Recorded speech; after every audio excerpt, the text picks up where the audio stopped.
root crab. Inuugasan niya pala. Buti na lang mababa tong papaya ni tatang. Isang piraso lang. Okay. Ayan. Katuray. Alright. Okay. Nanin natin tong gabi natin. Ayan. Pwede na po natin ilagay itong ating papaya. Ayan. Then lagay din po natin yung ating Youngstown sardines. Ayaw, no?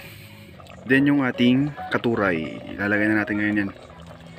Alright. Tikman lang po natin yung sabaw. Napakasarap po mga alien, ano?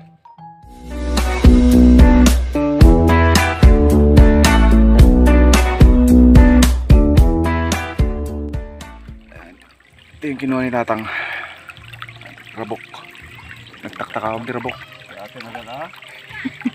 Lako na ko. Tako ko. Kan 20. Tanim ni tatang to mga alien. Yung rabok. Mo ito amin ata. Apa jay? Root crab. Inuugasan niya pala. Ganto mo barita jay. Nilagyan natin ng papaya na lang to. Para ano.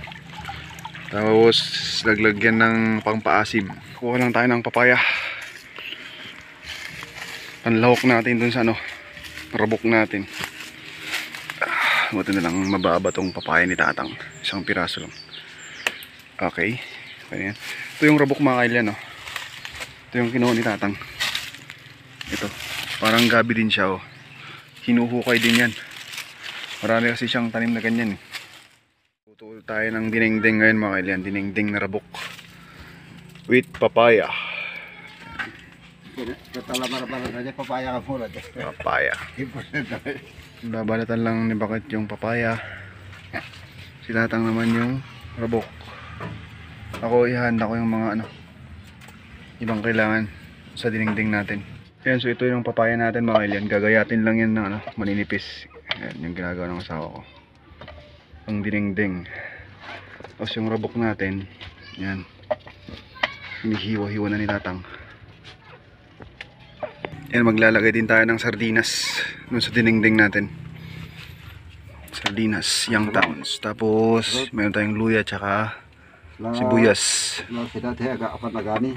Yeah. Yan yung ulam ng mga nag-aani. Kita tayo pan pwede dapat. Yan, dito yung paglulutuan natin. Nakapagsarang na tayo ng tubig sa kaserola natin. Tayo lang natin kumulo yan. Okay, kumukulo na yung tubig natin. Maglalagay na tayo ng bagoong mga alien.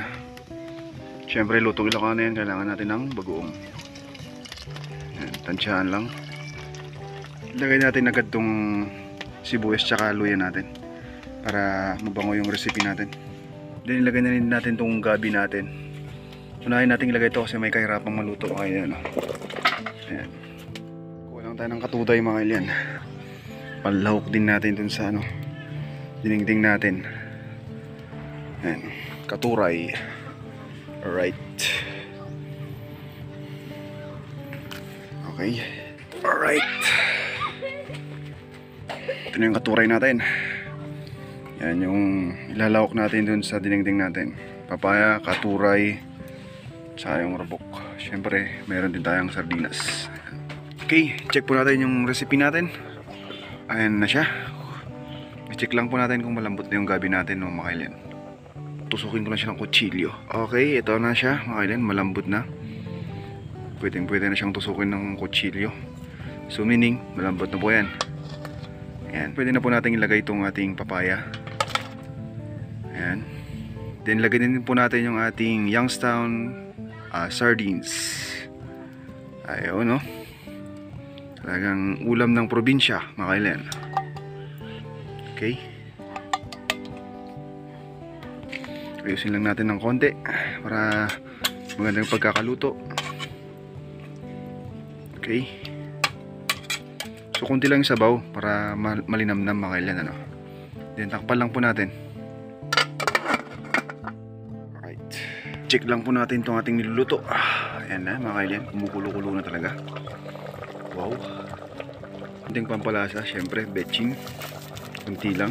Okay, tama na yan. lalagay din ako ng pampaasim. Ayan, sinigang mix. Masarap kasi kung medyo maasim tong ganitong recipe mga kaidin, ano. Then yung ating katuray, ilalagay na natin ngayon yan. Yun na yung final na ingredients natin. Alright.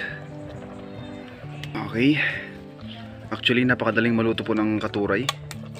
Dip-dip lang natin ng konti. Ayan. Ayan, tikman lang po natin yung sabaw. Napakasarap po mga kailyan, ano. Grabe, takpan lang po natin yan. Almost luto na po yan.